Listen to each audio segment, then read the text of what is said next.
gross appearance of a case of osteomyelitis. This is a head of femur excised after failure of prosthesis. This is the prosthesis. As you know, one of the most common and nasty complication of hip replacement with insertion of prosthesis is osteomyelitis. The process of osteomyelitis comprises two stages. Death of the genuine bone as a result of the inflammatory process, which is known as sequestrum, and the process of new bone formation surrounding the area of inflammation, which is known as involucrum. This slide, this white material adherent to the prosthesis is sequestrum, while the remaining bone within the excised head of femur represent the involucrum. Microscopic examination of osteomyelitis reveals empty lacunae within the bony spicules representing bone necrosis. As you know, these lacunae should be or should contain osteocyte. As these osteocytes lost, the lacunae will be empty. The medullary cavity will be filled with fibrous tissue and inflammatory infiltrate. The inflammatory cell infiltrate, according to the stage of osteomyelitis, if we are during the acute phase, they should be mainly of neutrophils or granulocytes, while during the chronic phase, they are mainly formed of lymphocytes, plasma cells, and macrophages. On high power examination, it's easy to recognize the neutrophils here with the scattered plasma cells and lymphocytes. This focus represents the sequestrum encased by the inflammatory process.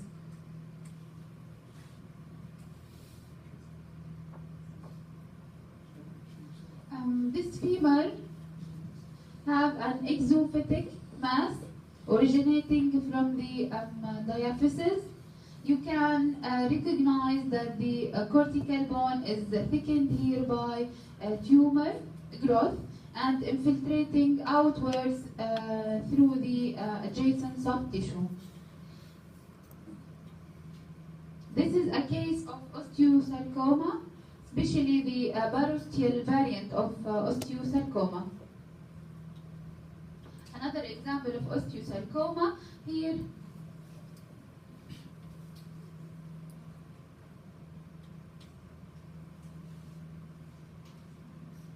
This is the normal cortex and medullary cavity, but at the end there is a tumor growth. It is gray-white with nodular appearance, infiltrating into the joint space. On the opposite side, this is this glistening white part represents the articular surface.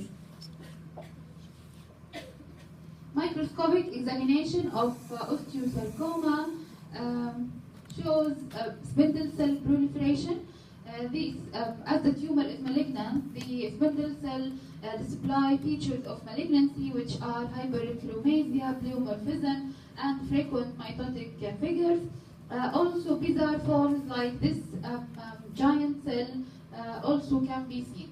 These bony trabeculae represent either entrapped normal genuine bone or reactive bone formation. The characteristic feature of osteosarcoma is formation of osteoid. This is a nephrophilic homogeneous material represents osteoid, which is produced by the malignant osteocyte.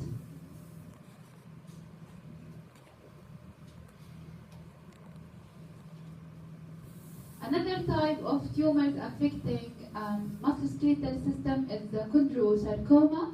Here the chondrosarcoma affect the ischial bone. This line should represent the boundary of ischial bone, but as you see here, there is a tumor mass infiltrating down into the bone and infiltrating outward into the surrounding soft tissue. The tumor appears nodular, gray-white with a hue of bluish discoloration focally. Chondral tumors, when affect the peripheral skeleton, usually have benign behavior, but if they affect the axial skeleton, they undergo a malignant course. Another example of chondrosarcoma with the nodular growth pattern and this bluish hue, which is a characteristic feature of chondrogenic tumors.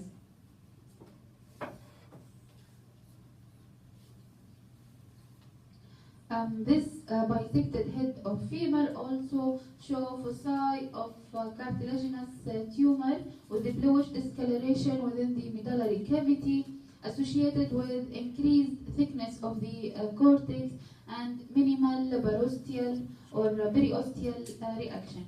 Chondrogenic tumor or chondrosarcoma especially have a long course and present with a long history of symptoms.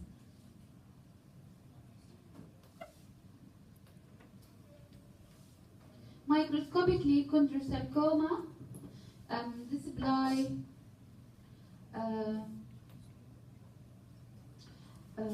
clear cell differentiation with these clear spaces containing the malignant chondrocyte and invasion into the surrounding bone. These xenophilic foci represent the genuine bone infiltrated by the tumor.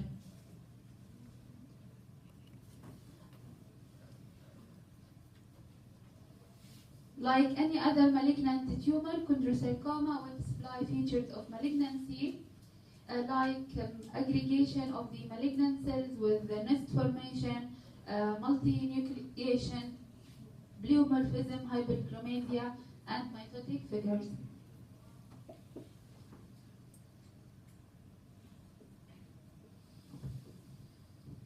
Another bone tumor, Ewing sarcoma.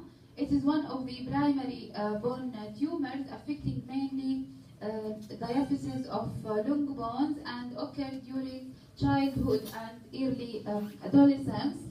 Here you can recognize that the tumor have red-brown or hemorrhagic appearance infiltrating into the adjacent cortical bone in comparison with the normal bone here and the normal medullary tissue.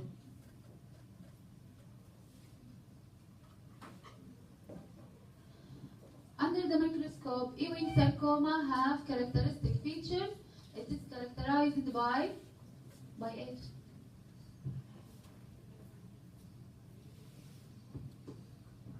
شو سمعيني؟ لأنك بتحكي صح؟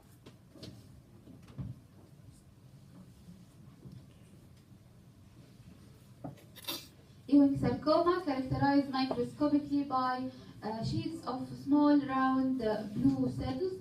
These cells are rich in glycogen, so on application of BES stain, they will show these granules of magenta discoloration of the cytoplasm representing deposited glycogen. This section through the vertebral column, here the vertebral bodies and the intervening discs. Within the vertebral bodies, there is nodular white lesion. They are multiple, affecting multiple levels, and they represent metastatic carcinomas. As you know, the most common tumor affecting bone is secondary. Okay? Secondary bone tumors are more common than primary bone tumor. The most common primary tumor of bone are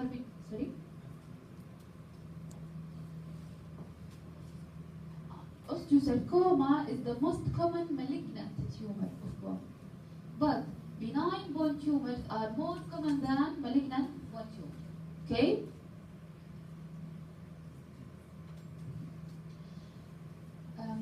secondary or mix to the bone have different origins. They might arise from the breast, the prostate, the gland, kidney, thyroid gland, or lungs, and they have characteristic radiological features. If we talk about the prostatic carcinoma, it has osteoblastic or osteosclerotic appearance on radiology, either X-ray or CT scan, while metastatic renal cell carcinoma, for example, have the lytic appearance. Microscopic examination of bone mets. We can see the normal bony spicules, but the intervening medullary cavity is replaced by malignant infiltration. It's more clear on high power examination that the malignant cells form aggregates, nests, cords, trabeculae, and infiltrating into the bony spicules with accompanying desmoplastic reaction.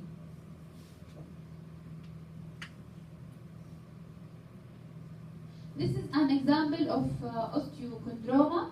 As the name implies, osteochondroma means a mixed tumor. Osteo means bone, chondro means cartilage. So it is a tumor formed of cartilage part and bony part.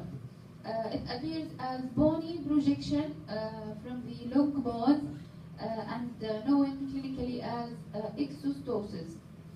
It is more common to be solitary and found incidentally during radiological examination for any other reason, but it might be multiple osteochondromatosis and lead to bone deformity, limitation of movement, and severe pain. Grossly, it appears as finger-like projection from the bone cortex and covered by thin rim of cartilage.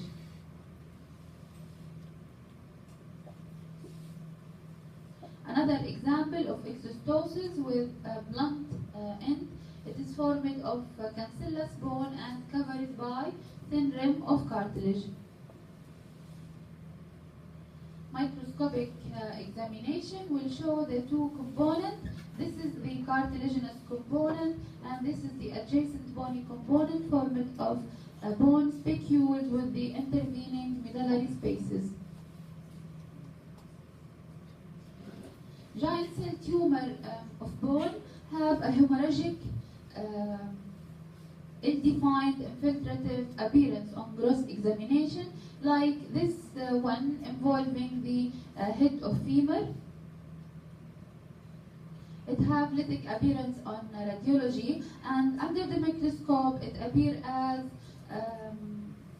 mixture of multinucleated giant cells or osteoclast-like giant cells admixed with mononuclear spindle cells with extravasation of RBCs and hemosiderin-laden macrophages.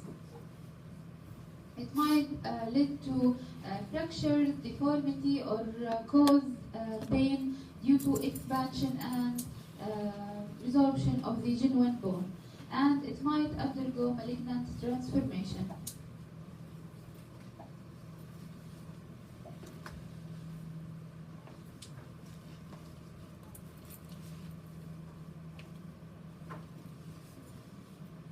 Brown tumor occur as a complication of hyperparathyroidism.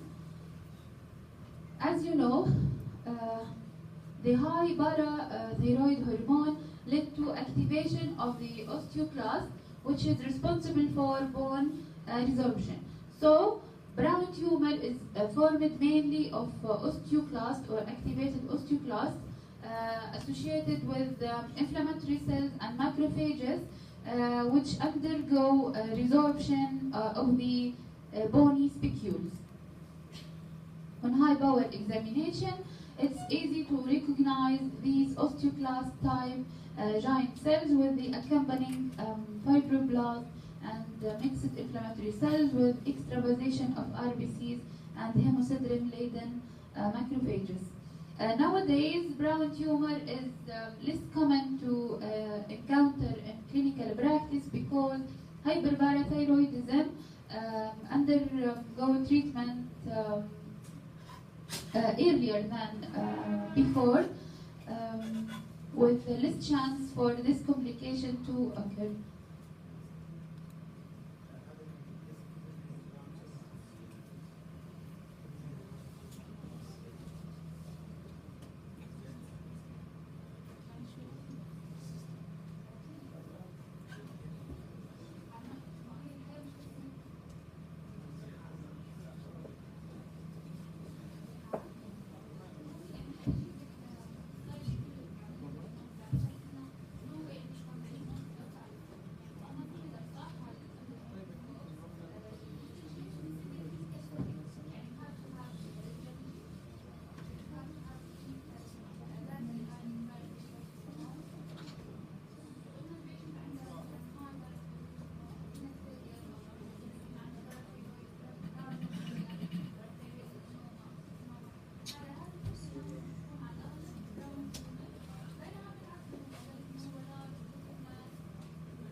The last slide.